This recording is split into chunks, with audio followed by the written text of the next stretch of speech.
Hola a todos, ¿cómo están? Qué gusto estar con ustedes el día de hoy. Hoy les quiero hablar un poquito sobre mi vida y de lo que ha sido mi experiencia viviendo en el extranjero. Mi nombre es Julia Martínez y por medio de 5 puntos quiero platicarles un poco cuáles han sido las bendiciones, pero también cuáles han sido los desafíos, ¿no? De vivir fuera de mi cultura, de mi país. Me casé hace 5 años con Alex Tarasiuk y juntos vivimos aquí en Querétaro, en la ciudad de Querétaro, México, sirviendo juntos en la iglesia Conexión Vertical. Y de nuevo, ha sido una bendición, pero sí, ha sido un desafío y he podido de alguna manera reunir o enumerar 5 puntos, ¿verdad?, de lo que ha sido este tiempo. Yo crecí en Honduras y aunque crecí con un papá hondureño y obviamente en medio de la cultura hondureña, crecí con una mamá cubana. Y como durante la primaria hice mi escuela en casa, pasé mucho tiempo con mi mamá, ¿no? Y pude como adquirir mucho de lo que es esta cultura cubana. Entonces, de alguna manera crecí en medio de estas dos culturas, ¿no? En cuanto a la comida, en cuanto al acento, en cuanto a hablar, en cómo el trato con otras personas, la cultura en sí, crecí en medio de esas dos. Entonces, crecí con un sentido de poder experimentar, de poder viajar. Me encantaba la idea de visitar otros países, pero no es lo mismo, sabemos que no es lo mismo vivir, estar en un lugar fijo, a poder viajar y conocer, ¿no? Entonces, quiero platicarles un poquito sobre estos puntos, y como primer punto tengo el hecho de que me di cuenta, y tú si estás en la misma situación te darás cuenta que está llena de miedos, ¿no? Y uno de esos específicamente es que tendrás que salirte de tu zona de confort. Y que está bien. Muchas veces entramos a estas nuevas etapas, a estos nuevos desafíos, sin darnos cuenta de las cosas que van a suceder y que está bien, ¿no? Y cómo debes de tomar esto un día a la vez, pero lo más importante es darte cuenta. Entonces, como mi primer punto es el hecho de que yo sí estaba llena de miedos, ¿no? Porque me topé con muchas cosas que me causaban incomodidad.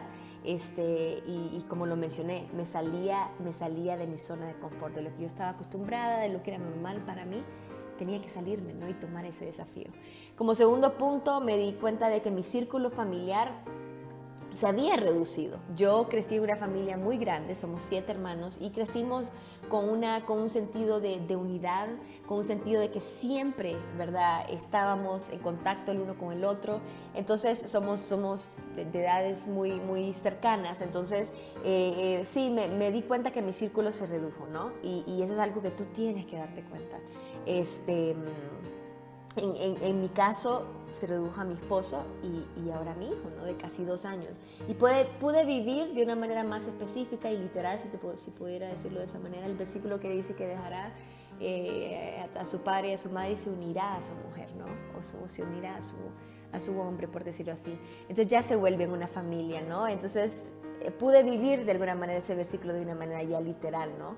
Y me di cuenta de eso, de que aunque tengo mucha familia en Cristo que se han vuelto casi literal como familia de sangre, tuve que darme primero cuenta de eso, de que mi familia se redujo, que ya no es lo mismo, que sí puedo hacer FaceTime, puedo estar en contacto, pero ya de nuevo en casa solo es mi esposo y mi hijo. Entonces, cuán importante es darte cuenta de estas cosas, ¿no?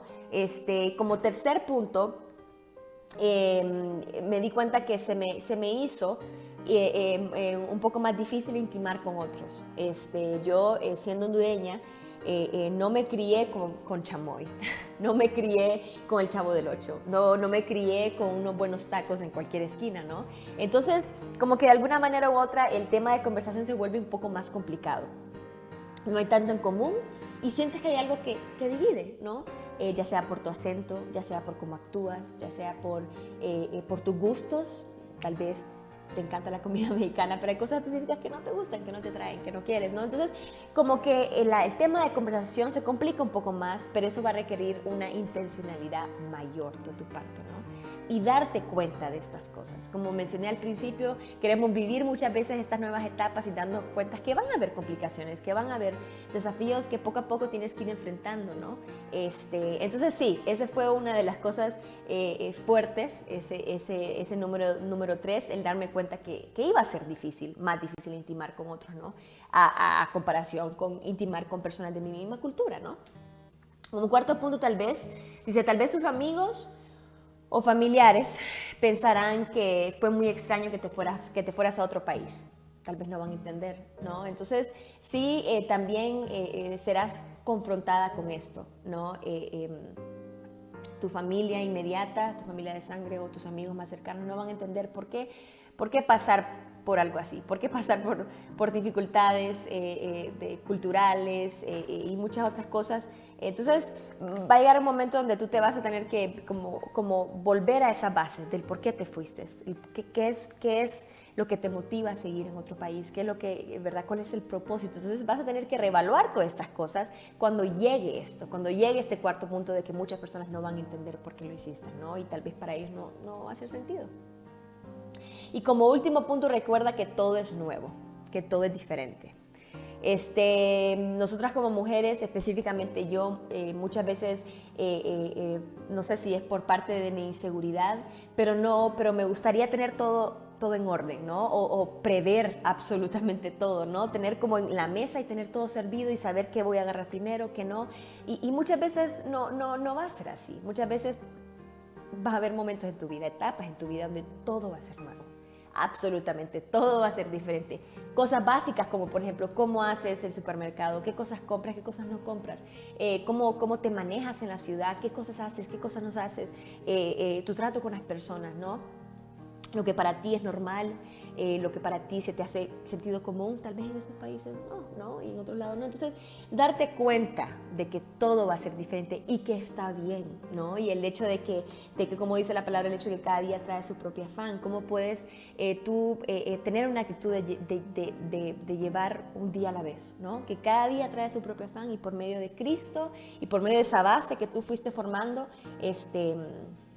te ayuda a llevar cada día, ¿no? No pensar en el hubiera, no pensar en el mañana, qué va a pasar, que muchas veces nos metemos tanto y nuestros pensamientos, nuestras actitudes, nuestro corazón se meten tanto en el hecho de qué es lo que va a pasar mañana o qué hubiera pasado ayer o en el hubiera, que nos desenfocamos en el hecho de que todo es diferente, todo es nuevo, que está bien, y el hecho de que yo tengo una responsabilidad hoy, ¿no? De llevar de una manera práctica cada día, ¿no? Y que cada día trae su propio afán, ¿no? Entonces, sí, yo en mi vida y como experiencia viviendo en el extranjero pude vivir de una manera muy literal estos 5 puntos y me ayudó mucho a verlos primero, ver los que sucedieron, algunos después de aún 5 años siguen sucediendo algunos de estos puntos, pero me ayudó a evaluar muchas cosas, ¿no? Y me llevó de nuevo a mi base, ¿no? Un versículo que me gusta muchísimo, que ¿verdad? Lo conocemos, está en Romanos 1, 14 al 16. El 14 dice, a griegos y a no griegos, a sabios y no sabios, soy deudor. Pablo había entendido este mensaje que él había recibido, él había entendido el hecho de que tenía una responsabilidad y que tenía esta deuda con otros, de poder compartirla, ¿no? Versículo 15 dice así que en cuanto a mí, pronto estoy a anunciarlos el evangelio también a vosotros que estáis en Roma. El versículo 16 dice, que lo conocemos mucho, dice, porque no me avergüenzo del evangelio, porque es poder de Dios para salvación a todo aquel que cree, al judío primeramente y también al griego. Pablo había entendido que no importa cuál era realmente, específicamente tu misión, en qué país estabas, qué estabas haciendo, en qué iglesia, o si estabas trabajando en otro tipo de ministerio, no importa. Él entendía de que él había recibido esta gracia, este perdón de sus pecados, lo que conocemos como el evangelio, ¿no? Y él era deudor y él tenía esa responsabilidad de darlos y compartirlos con otros, ¿no? Y que esto no lo avergonzaba, porque sabía que el evangelio tenía poder para cambiar vidas, ¿no? Y cambiar corazones. Entonces, no importa si tu campo misionero, por decir así, es tu trabajo en tu país o es en otro país o es otra circunstancia donde te hace salir de tu zona de confort, que reduce tu círculo familiar, que te hace intimar con las otras, que se te hace más difícil intimar con las otras personas. Tal vez muchas personas no van a entender lo que tú estás haciendo, pero enfocarnos en esta base, que es el evangelio, y esa responsabilidad que tenemos para compartírselo a otros. Y esa debe ser nuestra esperanza, ¿no? A pesar de las dificultades, a pesar de los desafíos, esto es lo que nos impulsa, ¿no? Y nos mantiene. Así que quería dejarles con esto. Creo que ya me pasé de tiempo, pero muchísimas gracias y hasta la próxima. Bye.